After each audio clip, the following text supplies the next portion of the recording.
If you've ever felt overwhelmed or put off from starting your own garden because you're not sure how to keep it watered without having to spend every waking hour outdoors with a hose, then take a deep breath and let me show you all the methods and systems that I use to keep my garden perfectly hydrated. Option number 1, drip irrigation. When most people hear about drip irrigation, they think of something super expensive, but I think it's one of the most affordable methods while also being one of the most modular. Most of my garden is controlled by this hose end timer, and I control it completely on my phone. I also have this simpler traditional one that I'll showcase in a later part of the video for a super cool system. There's a pressure reducer that drops it down to 25 psi, and then a converter that takes it from hose threading to half-inch tubing. I've run this tubing all along the edge of my container garden and through the yard.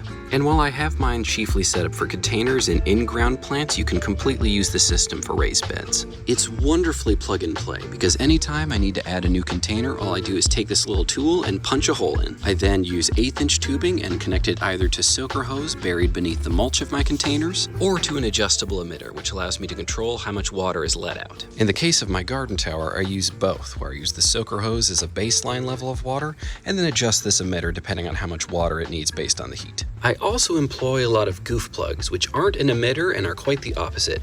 You stick them into areas where you previously had irrigation and no more water comes out. There's an absolutely massive number of options and different types of emitters and soaker hoses that it can use, but those are the two that work well for me. I love my drip irrigation system, but it can be a little bit to set up, and if you're planning on moving soon, it's probably not worth the time to set up properly. So if that's the case for you, I really recommend Oyas or watering stakes. Oyas are a very ancient device and technology wherein water seeps out through the pores of a clay pot.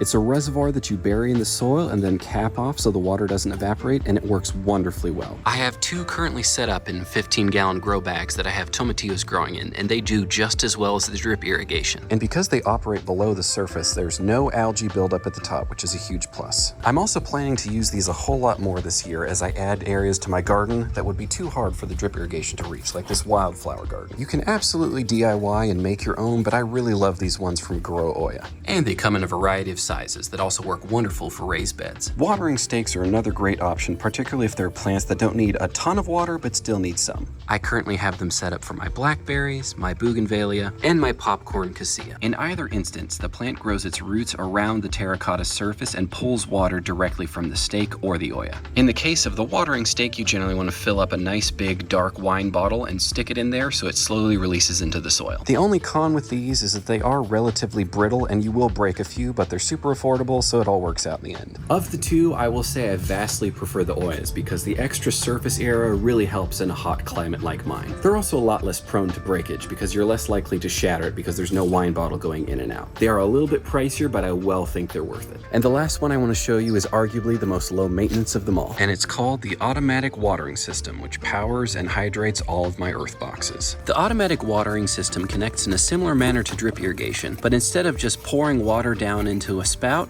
it has this little cup at the bottom that goes into the tube, and once it touches water, it stops dripping into the reservoir. This works like an absolute charm because you never have to turn the water off and you're never going to overwater or underwater your plants. I chose to still connect mine to a traditional hose end timer so I can control things a little bit more and also introduce a little bit of stress if the peppers need to get spicier at the end of the season. I hope this video gave you some ideas on how to start your garden or how to irrigate the one you already have. If you want to know more about any of this, drop a comment below and also let me know what video you want to see next. Don't forget to subscribe, and I'll see you next time.